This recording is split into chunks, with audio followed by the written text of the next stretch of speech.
நீங்கள் ரொம்ப பீஸ்ஃபுல்லாக ஹைவேஸில் ட்ராவல் பண்ணிட்டு இருக்கும்போது டக்குன்னு இந்த மரக்கட்டை எத்தனை லாரியை பார்த்து மரண பீதி ஆனீங்கன்னா எஸ், நீங்களும் இதால் பாதிக்கப்படுறீங்கன்னு அர்த்தம். வேறு எதுவும் இல்லை, the final destination. Tamil dubbed fans சொல்லணும்னா 3 பார்ட் வந்து விதியின் விளையாட்டு அப்படின்ற பேரில் வந்துச்சு. லாஸ்ட்டு பார்ட் வந்து மரண வேட்டை அப்படின்ற பேரில் வந்துச்சு. 3வது பார்ட்டு இங்கிலீஷில் மட்டும்தான் இருக்குது, தமிழ் டப்புடில் வரல. அதனால் ஒரு சிலர் அதை பார்த்துருக்க வாய்ப்பு இல்லை. ஸோ இந்த வீடியோவில் நம்ம இந்த ஒட்டுமொத்த ஃபைனல் டெஸ்டினேஷன் ஃப்ரான்சைஸ் தான் ஒரு ரீவைண்ட் பண்ணி பார்க்க போகிறோம். எதனாலனா இந்த வாரம் வந்து ஃபைனல் டெஸ்டினேஷன் 6வது பார்ட் ரிலீஸ் ஆகுது, அதாவது final destination blood lines. So அதுக்கு முன்னாடி மலரும் இல்லை வீதியாகும் நினைவுகளாக இந்த ஒட்டுமொத்த ஃபைனல் டெஸ்டினேஷன் ஃப்ரான்சைஸையும் ஒரு ரீவைண்ட் பண்ணி பார்த்துடலாம் அப்படின்றதாக தான் இந்த வீடியோ. சரி வாங்க பார்க்கலாம். நீங்கள் ஒரு ஹாலிவுட் பட ரசிகராக இருந்தீங்கன்னா கண்டிப்பாக மிஸ் பண்ணியிருக்கவே முடியாத படம்னா அது இந்த படம் தான். ஏன்னா கண்டிப்பாக பார்த்துருப்பீங்க. ஒருவேளை இதுவரைக்கும் நீங்கள் இந்த படத்தை பார்க்கலன்னா கண்டிப்பாக பிஞ்ச் வாட்ச் பண்ணிடுங்க. பட்டு ஒரு அலர்ட் சொல்லிக்கிறேன் என்னென்னா, கண்டிப்பாக இந்த படத்தை பார்த்து முடிச்சிங்கன்னா இந்த படத்தை பார்த்ததுக்கு முன்னாடி இருந்த பர்சனாக நீங்கள் இருக்க மாட்டீங்க. ஏன்னா பல்வேறு மென்டல் ட்ராமாக்களை அப்படியே மைண்டுக்குள்ளே அள்ளி போட்டு அதுதான் இந்த ஒட்டுமொத்த ஃப்ரான்சைஸுமே உங்களை வெளியே அனுப்பிச்சுடும். அந்த அளவுக்கு பல்வேறு சம்பவங்கள், இந்த குறியீடுகள் அப்படின்றத நீங்களுமே கவனிக்க ஆரம்பிச்சிருப்பீங்க. அவளே நம்ம காதல் பரத்துக்கே குறியீடுகள் காட்டியிருக்கோம். கடலில் முழுகுபவன் முத்தெடுப்பான், காதலில் முழுகுபவன் பிச்சை எடுப்பான். அனாமத்தா அந்த குறியீடுகளை வாணிக்காக போய் சந்தியாவை நம்பி போய் பைத்தியம் முடிச்சு ரோட்லாம் எங்கேன்னு சுற்றி இருந்திருப்பாரு. ஸோ இந்த குறியீடுகள் அப்படின்றத நீங்களுமே ரியல் லைஃப்பில் கவனிக்க ஆரம்பிங்க. இந்த கல்யாணத்தில் யாருக்காவது விருப்பம் இல்லைன்னா மறுப்பு தெரிவிக்கலாம். என்னடா ரொம்ப பயமுறுத்துறீங்க. இந்த ஒட்டுமொத்த ஃப்ரான்சைஸை பார்த்து படிச்சதுக்கு அப்புறமா எனக்கு ஒரு பவர் வந்திருக்கு. அது பவர்னு சொல்கிறதா இல்லை சார் இந்த ஃபைனல் டெஸ்டினேஷன் சாவோன்னு சொல்கிறதான்னு தெரில. அது எப்படின்னா, நான் வந்து யாரையாவது பார்த்து க்ரஸ்ஸு அப்படின்னு நினச்சேன்னா, கல்யாணம்னா இந்த மாதிரி ஒரு படம் தானே பண்ணணும் அப்படின்னு நினச்சேன்னா டக்குன்னு அன்றைக்கி நைட்டே ஒரு கனவு வரும். என்னென்னா அந்த மண்ணுக்கு கல்யாணம் வர மாதிரி. ட்விஸ்ட் என்னென்னா அந்த கனவில் என்ன நடந்துச்சோ அது அப்படியே நடந்து முடிச்சிடும். இந்த சாபம் இப்போ வரையிலுமே என்ன தொடர்ந்துட்டுருக்கு. அவளையும் சமீபத்தில் கூட இந்த முதல் நீ முடியும் நீ படம் வந்துச்சுல்ல, அந்த படத்தை பார்த்தோன்னு ஹீரோயின் நல்லா இருக்காங்களே, ஸ்டோரியும் நம்மளோட லைஃப் ஸ்டோரிக்கு சம்மந்தப்பட்ட மாதிரி இருக்கு, ஸோ இவங்க தானே நம்ம க்ரஸ்ஸு அப்படின்னு நினச்சேன். அவங்களுக்கும் கல்யாணம் ஆயிடுச்சு. இந்த ஃபைனல் டெஸ்டினேஷன் சாபம் என்ன எப்போ விட போகுது தெரில. எனக்குள்ள ஏகப்பட்ட பவர்ஸை வச்சுக்கிட்டு என்ன பண்றதுன்னு தெரியாம சுத்திக்கிட்டு இருக்கேன்டா. இந்த ஃபைனல் டெஸ்டினேஷனோட 5 பார்ட்டோட கதையுமே ஒரே கதை தான். அது என்னென்னு வந்து பார்த்தீங்கன்னா, ஒரு மெயின் லீட் கேரக்டர் இருக்கும். அந்த லீட் கேரக்டருக்கு ஒரு கொடூரமான ஆக்சிடெண்ட் வந்து அவங்களோட கண் முன்னாடி நடக்கும். அந்த ஆக்சிடெண்ட்டில் இவங்களுமே இருப்பாங்க. எல்லாரும் அந்த ஆக்சிடெண்ட்டில் செத்து முடிச்சதுக்கு அப்புறமா திடீர்னு பார்த்தீங்கன்னா அந்த கேரக்டர் டவுக்குன்னு அப்படியே கண் விழிக்கும். என்னென்னு வந்து பார்த்தீங்கன்னா, அதுவரையில் நடந்த விஷயங்கள் எல்லாமே கனவு மாதிரி அவங்களுக்கு வந்து போயிருக்கும். அதாவது கண் விழிச்சிட்டு தான் இருப்பாங்க, கண் விழிச்சிட்டே கனவு கண்டிருப்பாங்க. அது எல்லாமே அடுத்தடுத்து நடக்க போக போகுது அப்படின்றது அவங்களுக்கு தெரிய வரும். சிம்பிளாக சொல்லணும்னா, அழகிய தமிழ் மகன் பார்த்துருந்தீங்கன்னா அது வந்து இந்த படத்துலேருந்து அப்படி உருவி கொண்டு போய் லைட்டாக வச்சுருப்பாங்க. ஸோ அதே கதை தான். ஸோ அந்த ஆக்சிடெண்ட்லேருந்து அந்த மெயின் கேரக்டர் வந்து எல்லாரையும் அங்கேருந்து காப்பாற்றி கூப்பிட்டு வந்துடும். ஆனால் அந்த காப்பாற்றப்பட்டவர்கள் எல்லாமே அடுத்தடுத்து அந்த அவங்களோட கனவுல அந்த எந்த வரிசையில் சத்தாங்களோ அதே வரிசையில் அடுத்தடுத்து அந்த கனவுல பார்த்ததை விட கொடூரமான முறையில் செத்துட்ருப்பாங்க.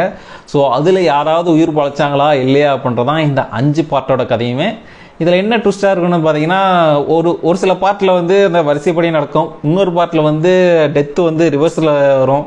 ஸோ இதுலேருந்து எத்தனை பேர் பொழைச்சாங்க இல்லை ஒருத்தராவது பொழைச்சாங்களா இல்லையா அப்படின்றதான் ஒட்டுமொத்த ஃப்ரான்சைஸோட கதையுமே. இதில் ஃபர்ஸ்ட் பார்ட் வந்து பார்த்தீங்கன்னா ஃப்ளைட் ஆக்சிடென்ட். அதில் வந்து ஹீரோ கேரக்டர் பல பேரை காப்பாற்றி வெளியே கொண்டு வர்றாரு. ஆனால் அதில் பிழைக்கிறவங்களும் வரிசையாக செத்துட்டே இருப்பாங்க. இந்த பார்ட்டில் லாஸ்ட்டாக உயிர் பிழைக்கிறவங்க 2 பேராக தான் இருப்பாங்க.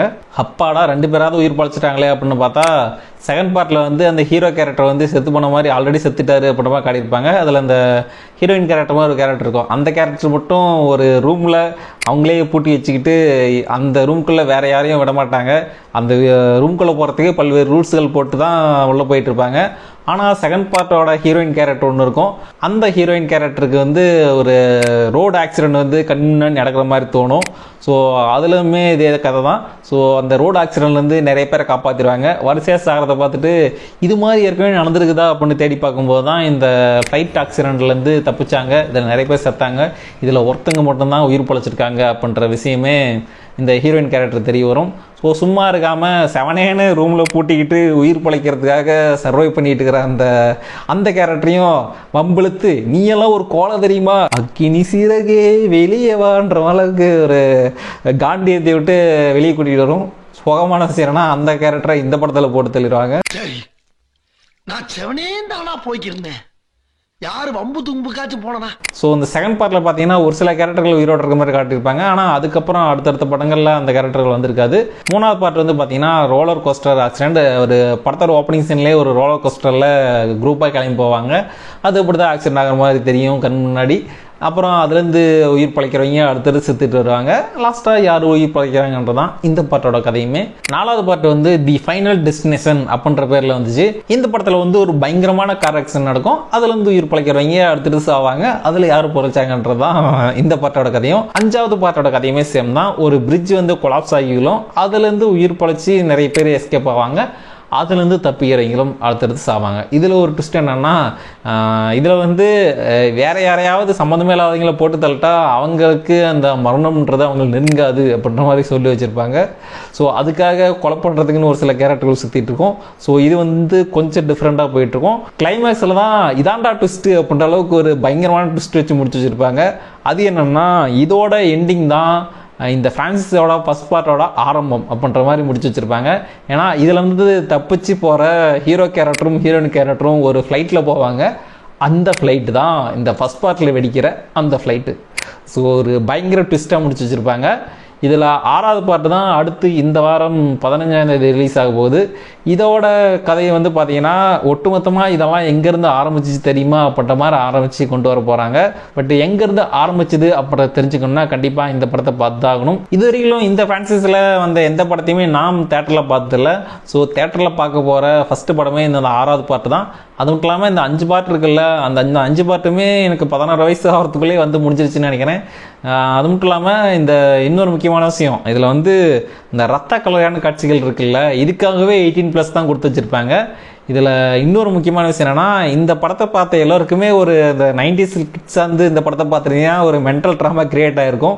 அதுக்கு முக்கியமான ரீசனே இந்த மாதிரி ரத்த கலவையான படங்கள் எல்லாமே இந்த 16 வயசுக்கு உட்பட்டவர்கள் பார்க்கக்கூடாது அப்படின்ற மாதிரி சொல்கிறதுக்கான ரீசனுமே அதுதான்.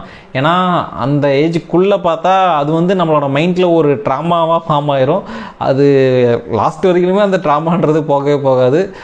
ஏன் சில காலம் போனால் அந்த படத்தை கூட மறந்துடுவோம். ஆனால் அந்த லிஃப்ட்டில் போகும்போது, இந்த எக்ஸலேட்டர் ஏறும்போது, அப்புறம் இந்த மரக்கட்டை ஏற்றிட்டு போகிற இந்த லாரியை பார்க்கும்போது, இந்த மாதிரி விஷயங்கள்லாம் நடக்கும்போது இந்த பட ஞாபகங்கள்னாலுமே இந்த மாதிரி பயங்கள் அப்படின்றது வந்துக்கிட்டே இருக்கும். ஸோ அதுக்காக தான் இந்த ரத்த கலரியான படங்கள், கொடூரமான பேய் படங்கள் எல்லாமே தேட்டரில் பார்க்கக்கூடாது, அதாவது 18 வயசுக்கு கீழே உள்ளவங்க பார்க்கக்கூடாது அப்படின்ற மாதிரி சொல்லிட்டு இருக்காங்க. நிறைய பேரண்ட்ஸ் வந்து என்னத்த பேய் படம் தானே வாங்க கூட்டு போய் காட்டுவோம் அப்படின்ற மாதிரி காட்டி விட்டுருவாங்க. பட்டு அந்த ட்ராமான்றது அந்த குழந்தைங்களோட அந்த மைண்ட் செட்லேருந்து போகவே போகாது. அதுக்காக தான் அந்த 18 வயசுக்கு லிமிட் வச்சுருக்காங்க. ஸோ இதையும் கொஞ்சம் பேரண்ட்ஸ் எல்லாம் மைண்டில் வச்சுக்கிட்டு இந்த பேய் படத்துக்கு, ரத்த கலரின படத்துக்கெல்லாம் உங்களோட குழந்தைகளை கூப்பிட்டு போங்க. இது என்னோட சின்ன அட்வைஸு. இந்த படத்தில் எக்கச்சக்கமான குறியீடுகள் இருந்தாலும் மிக முக்கியமான குறியீடுனா இந்த 180 குறியீடு தான். ஏன்னா இந்த 180 அப்படின்றத எல்லா படத்துலையும் காட்டிகிட்டே இருப்பாங்க. அங்கங்கே எங்கே பார்த்தாலும் 180 அப்படின்றது தொடர்ந்து வந்துகிட்டே இருக்கும். இதை நீங்கள் கவனிச்சிருக்கீங்களா அப்படின்றதையும் மறக்காமல் கமெண்ட்ல சொல்லுங்கள். கிட்டத்தட்ட இந்த படத்துக்கு அப்புறம் தான் இந்த ஒட்டுமொத்த சீனும் நடக்கும். எல்லாம் நடந்து முடிச்சதுக்கப்புறம் கனவேன்னு காட்டுற விஷயங்கள் எல்லாமே இந்த படத்துக்கு அப்புறம் தான் தமிழ் படங்கள்லையும் சரி சீரியல்கள்லையும் சரி வர ஆரம்பிச்சுது.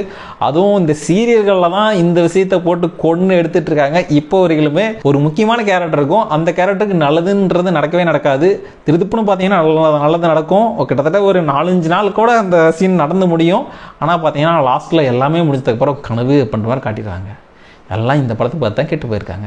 கிட்டத்தட்ட சின்ன கல்லு பெத்த லாபம் அப்படின்றதுக்கான பெஸ்ட் எக்ஸாம்பிள் இந்த பிரான்சிஸ் படங்கள்லாம். ஃபர்ஸ்ட் பார்ட்டோட பட்ஜெட் வந்து 23 மில்லியன், அதுவே கலெக்ஷன் வந்து பார்த்தீங்கன்னா 112 மில்லியன். செகண்ட் பார்ட்டோட பட்ஜெட் 26 மில்லியன், அதே பாக்ஸ் ஆஃபீஸ் வந்து பார்த்தீங்கன்னா 90 மில்லியன். மூணாவது பார்ட்டோட பட்ஜெட் 25 மில்லியன், அதே பாக்ஸ் ஆஃபீஸ் 118 மில்லியன். நாலாவது பார்ட்டோட பட்ஜெட் 40 மில்லியன், அதுவே பாக்ஸ் ஆஃபீஸ் வந்து பார்த்தீங்கன்னா 187 மில்லியன் வசூல் பண்ணியிருக்கு. அஞ்சாவது பார்ட்டோட பட்ஜெட் வந்து பார்த்தீங்கன்னா 40 மில்லியன், அதே பாக்ஸ் ஆஃபீஸ் வந்து பார்த்தீங்கன்னா 157 மில்லியன் வசூல் வசூல் பண்ணியிருக்கு. கிட்டத்தட்ட நம்ம ஊரில் எப்படி அரண்மனை, காஞ்சனா இந்த மாதிரியான படங்கள்லாம் சின்ன கல் பெத்தலா போட்ட மாதிரி போட்டு எடுத்துட்டு இருக்காங்களோ அந்த மாதிரி தான் இதுவுமே கண்டிப்பாக இந்த பிரான்சிஸ் ரசிகர்கள் பார்த்தாவே இந்த படம் பயங்கர ஹிட் அடிச்சிடும். வசூல் வகையில் இதுதான் அதிக வசூல் பண்ண படமாக இருக்க கூட வாய்ப்பு இருக்குன்னு நினைக்கிறேன். இன்னொரு முக்கியமான விஷயம் என்னன்னா, இதில் மெயின் லீட் கேரக்டருக்கு எல்லாமே நம்ம கேப்டன் தான் வாய்ஸ் கொடுத்துருப்பாரு. ஃபைனல் டெஸ்டினேஷன்னா கேப்டனோட வாய்ஸ் இல்லாமையா அப்படின்ற அளவுக்கு கேப்டன் தான் எல்லா படங்களிலும் வாய்ஸ் கொடுத்துருப்பாரு. 6வது பார்ட்டில் வாய்ஸ் கொடுத்துருக்காருன்னு தெரியல, பார்த்துக்கலாம். ஒரு காலகட்டத்தில் வந்து பார்த்தீங்கன்னா ஹாலிவுட் படம்னாவே 1.5 மணி நேரம் தான் அப்படின்ற ஒரு மைண்ட் செட் இருந்துச்சு. அதுக்கு அந்த மைண்ட் செட்டை கிரியேட் பண்ணுறதுக்கான மிக முக்கிய ரீசன்களில் இந்த பிரான்சிஸ் ஒன்று. ஏன்னா எல்லா பாட்டுமே வந்து பார்த்தீங்கன்னா 1.5 மணி நேரத்துக்குள்ளேயே டக்குன்னு முடிச்சிடும்.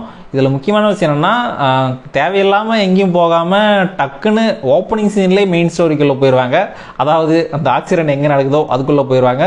ஃபஸ்ட் பார்ட் மட்டும் தான் கொஞ்சம் நிறுத்தி நிதானமாக ஆரம்பிக்கும். ஆனால் மற்ற எல்லா பார்ட்லேயுமே அந்த எங்கே ஆக்சிடென்ட் நடக்குதோ அங்கே டக்குன்னு போயிடுவாங்க. இந்த பிரான்சிஸை பொறுத்த வரைக்கும் நீங்கள் கதையெல்லாம் கேட்கக்கூடாது, ஸ்ட்ரெயிட்டாக படத்தை பார்க்கணும். ஏன்னா இதில் கதை எல்லா படத்தோட கதையுமே ஒன்று தான். ஆனால் அது எப்படி நடக்குது அப்படின்றதான் இதில் இன்ட்ரெஸ்டிங் ஃபேக்ட்டு. இந்த 6வது பார்ட்டில் தான் இந்த எல்லா விஷயங்களும் ஏன் நடக்குது, எதுக்காக நடக்குது அப்படின்றதுக்கான ஆன்சரே சொல்ல போகிறாங்கன்னு நினைக்கிறேன். இந்த 5வது பார்ட்டில் எப்படி ஃபஸ்ட் பார்ட்டை கனெக்ட் பண்ணிவிட்டாங்களோ அந்த மாதிரி இதில் ஸ்மார்ட்டாக பல விஷயங்கள் பண்ணியிருப்பாங்களோ எதிர்பார்க்குறேன். ஸோ நீங்கள் இந்த படத்துக்கு எந்த அளவுக்கு எதிர்பார்த்து வெயிட் பண்ணிட்டுருக்கீங்கிறத மறக்காமல் கமெண்ட் சொல்லுங்கள்.